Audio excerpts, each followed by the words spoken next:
Hello children, how are you all? I hope you all are fine and safe at your home. Children, we already completed our first chapter. What was the name of our first chapter? Do you remember? Yes, very good. Safety and homes. What you learned from that lesson? Do you remember?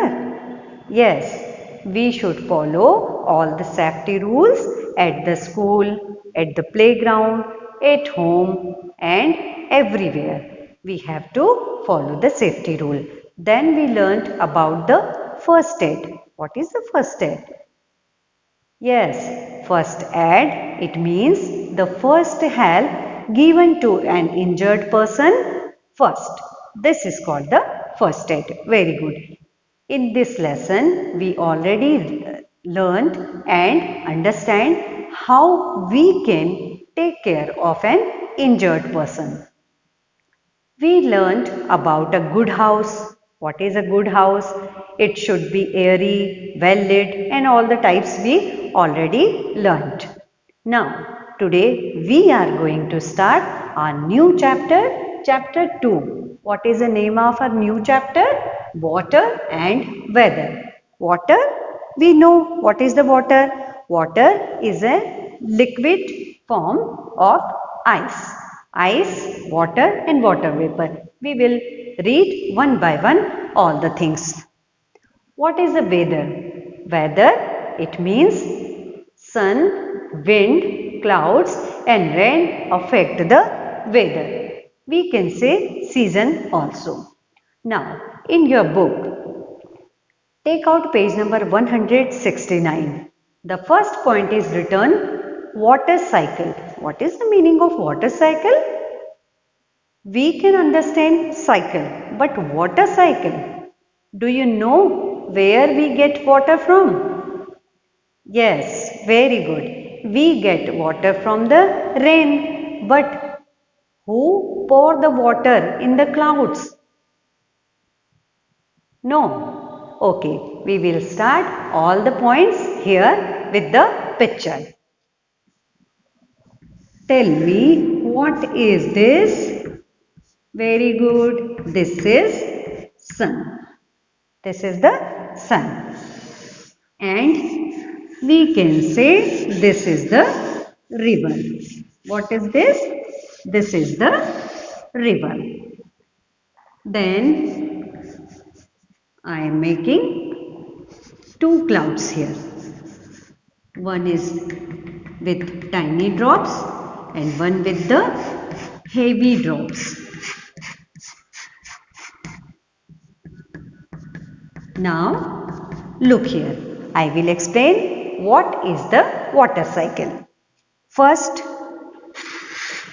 the rivers, ponds, lakes and seas all are filled with the water. But when the sun shines, the water heated by the sun, then the water drops go up in the air in the form of water vapor. Then these water vapors go up high in the cold air and they become heavy, and after some time the rain started and again water comes back on the earth. Now I will explain in Hindi what is the meaning of water cycle.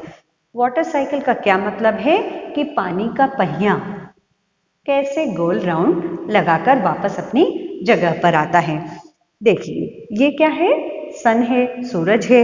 ये क्या करता है? जितनी भी नदियां, समुद्र, झील और तालाब, इन सब का पानी सूर्य की गर्मी से सूर्य अपनी तरफ खींचता है, उसको अपनी तरफ खींचता है, ऊपर खींचता है. तो जब वो ऊपर खींचता है तो पानी ऐसा का ऐसा ही उड़ के तो नहीं जाता है. वो क्या करता है? भाप बनकर ऊपर उड़ता है. आपने अपनी मम्मी को पानी बॉईल करते हुए, उबालते हुए देखा है? उसमें से धुआं जैसा निकलता है, देखा है ना? वही क्या कहलाता है? Water vapour. ये वाटर वेपर उड़कर कहाँ जाता है? ऊपर आकाश में जाता है। आकाश में जाने के बाद ये वाटर वेपर छोटी छोटी बूंदें यहाँ एक बादल का रूप ले लेती है। किसका रूप ले लेती है? बादल का। और ये बादल और ऊपर हवा में जाते हैं और ऊपर ठंडी हवा में जाते हैं। तो यहाँ तक तो ये गर्म था, इसके आने के बाद ये क्या हो गया? ठंडा हो गया। और ठंडे होने के बाद में ये जितनी भी छोटी छोटी टाइनी ड्रॉप्स मतलब छोटी बूंदें बड़ी बूंदों में बदल जाती है, बहुत बड़ी बड़ी। और ये बादल भारी हो जाता है, क्योंकि जब छोटी बूंदें रहती है तो बादल हल्का होता है, लेकिन जब वो क्लाउड्स ज़्यादा ऊपर ठंडी हवा में मिल जाता है तो वो बहुत भारी हो जाता है। और जब भारी हो जाता है तो वो फटना स्टार्ट हो जाता है, फट जाता है। तो उनसे बारिश की बूंदें नीचे हमारी धरती तक आ जाती है। और फिर से क्या होता है? फिर से पानी नदियों में, फिर समुद्रों में, तालाबों में मिल जाता है। तो इसलिए इसका नाम वाटर साइकिल रखा गया है।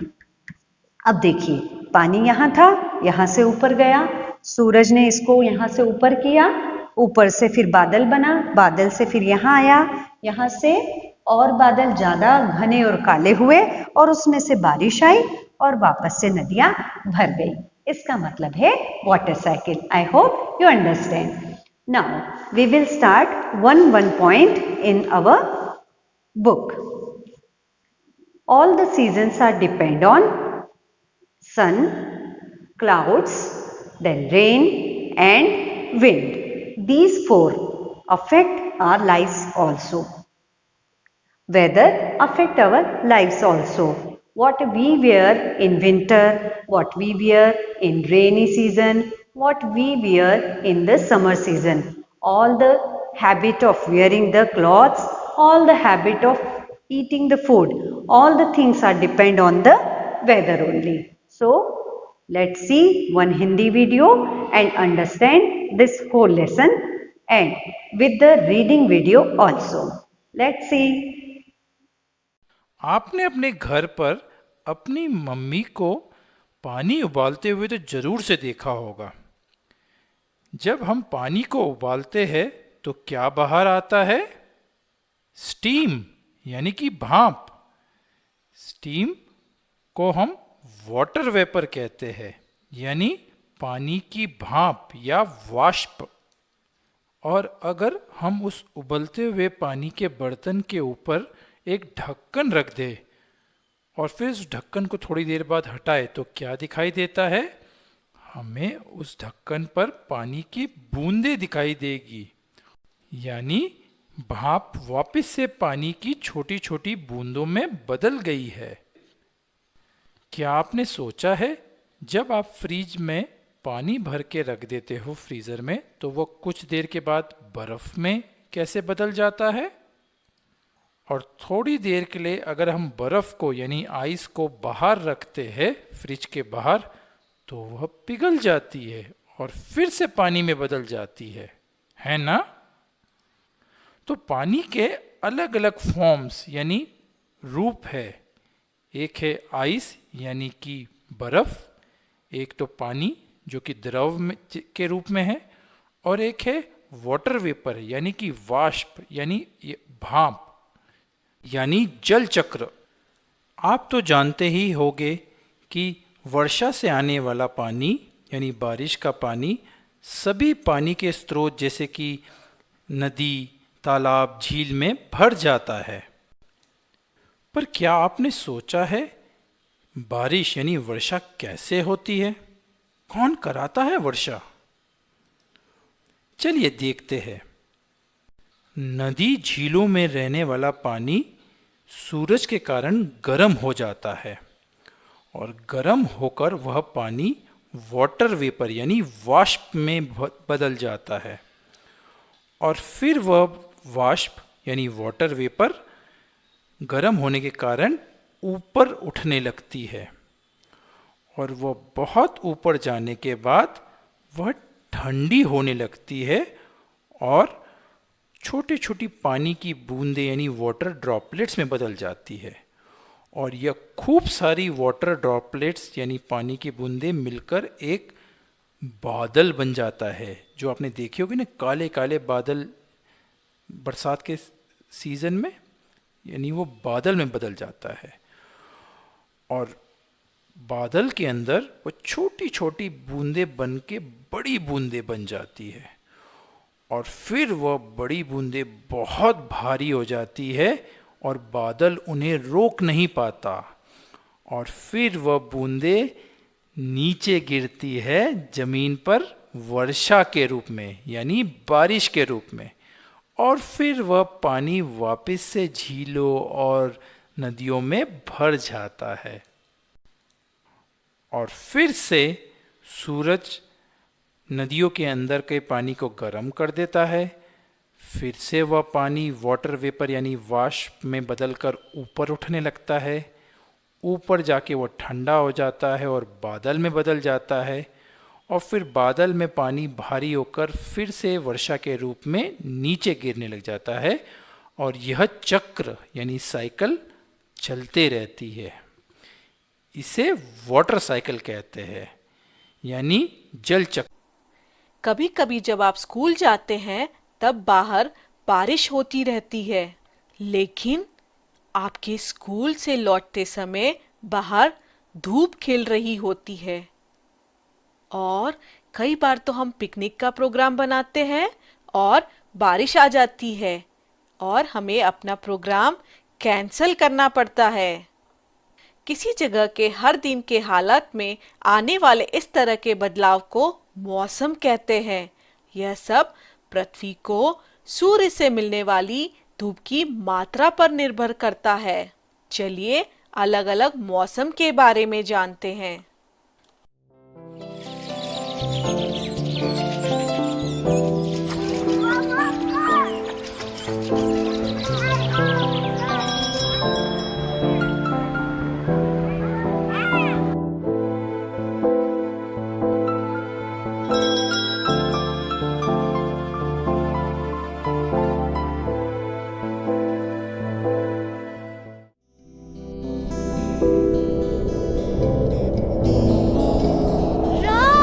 रन।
कुछ दिन बहुत ज्यादा गर्म होते हैं। सूर्य तेजी से चमकता है। इस समय हमें हल्के रंग के सूती कपड़े पहनने चाहिए। ये हमारे शरीर को ठंडा रखते हैं। वहीं कुछ दिन बहुत ज्यादा ठंडे रहते हैं। इन दिनों हम अपने शरीर को गर्म रखने के लिए ऊनी कपड़े पहनते हैं। जब ठंड बहुत ज्यादा होती है तब कई जगहों पर बर्फ भी गिरती है। ये बारिश का मौसम है। जब बारिश गिरती है तब हम बाहर जाते समय छाते या बरसाती का इस्तेमाल करते हैं। इससे हम बारिश में गीले होने से बच जाते हैं। जब बारिश हो रही हो और उसी समय सूर्य निकल आए तब आपको इंद्रधनुष दिखाई दे सकता है। 7 रंगों से बना इंद्रधनुष बहुत सुंदर दिखाई देता है। जब आसमान बहुत सारे बादलों से घिरा रहता है, उस दिन को हम क्लाउडी डे कह सकते हैं। जब बहुत तेज हवा चल रही हो, उस दिन को हम विंडी डे कह सकते हैं। कभी कभी हवा इतनी तेज चलती है कि ये अपने साथ चीजों को भी उड़ा ले जा सकती है। इसलिए जब हवा तेज चल रही हो, तब आप घर के अंदर ही रहिए। तो अब हम जान गए हैं कि मौसम हर दिन एक समान नहीं रहता है, ये बदलता रहता है।